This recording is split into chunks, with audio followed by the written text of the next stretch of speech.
بسم اللہ الرحمن الرحیم۔ السلام علیکم ورحمۃ اللہ وبرکاتہ۔ آپ صلی اللہ علیہ وسلم کا ارشاد گرامی ہے کہ نظر کا لگ جانا حق ہے، اور آپ صلی اللہ علیہ وسلم نے گھورنے سے منع فرمایا۔ صحیح بخاری میں روایت ہے کہ نظر بد حقیقت ہے۔ حضرت عبداللہ بن عباس رضی اللہ تعالی عنہ سے روایت ہے کہ رسول اللہ صلی اللہ علیہ وسلم نے فرمایا، نظر کا لگ جانا حق ہے۔ اگر کوئی چیز تقدیر کو کاٹ سکتی ہے تو وہ نظر ہے۔ انسانی تاریخ میں ایسے ہزاروں واقعات ملتے ہیں جن میں انسانی آنکھ کی تخریبی یا منفی اثرات کا ذکر ملتا ہے۔ یہ واقعات کچھ داستانوں اور کچھ حقائق پر مبنی ہوتے ہیں۔ انسانی آنکھ سے خارج ہونے والی منفی قوت میں یہ اثر ہے کہ وہ کسی کی زندگی میں بہت مشکلات لانے کا سبب بن سکتی ہے۔ انسانی آنکھ سے جب منفی قوت خارج ہوتی ہے تو اسے نظر بد کہتے ہیں۔ نظر بد کی وجہ سے ایک خوشحال و کامیاب انسان کی زندگی بدقسمتی، صحت کے مسائل اور شدید بیماری کا شکار ہو جاتی ہے۔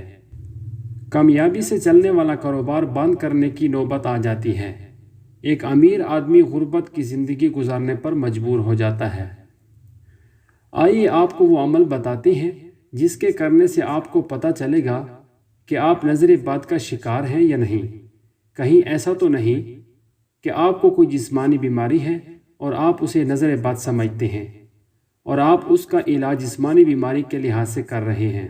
اس عمل کے لیے آپ کو 1 عدد انڈا چاہیے ہوگا اور 7 سبز دھنیاں خشک کی ہوئی، اور آپ نے یہ انڈا لے کر 7 جگہ یہ کلمات لکھنے ہیں جو آپ کو سکرین پر نظر آ رہے ہیں، اور اس انڈا کو اپنی ہتھیلی پر رکھ کر اس کے نیچے دھنیا کی دھونی جلانی ہے۔ اس دوران آپ نے سورہ اخلاص پڑھتے رہنا ہے کہ دھونی جلانی ہے۔ اس دوران آپ نے سورہ اخلاص پڑھتے رہنا ہے، اور جب آپ کو محسوس ہو کہ انڈا کھڑا ہونے لگا تو اس انڈے کو توڑ دیں۔ اگر آپ اس میں سرخ نشان دیکھیں تو جان لیں کہ آپ کو نظر بد ہے، اور اگر انڈے کے اندر سرخ نقطے یا نشان نہ ہوں تو اس کا مطلب آپ کو نظر بد نہیں بلکہ جسمانی بیماری ہے۔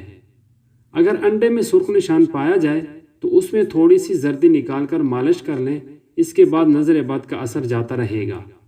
سب سے بہتر سورۃ الناس اور سورۃ الفلق کا اہتمام اور دم کیا جائے، اور اس کے ساتھ دعائیں پڑھنے کا بھی اہتمام کیا جائے۔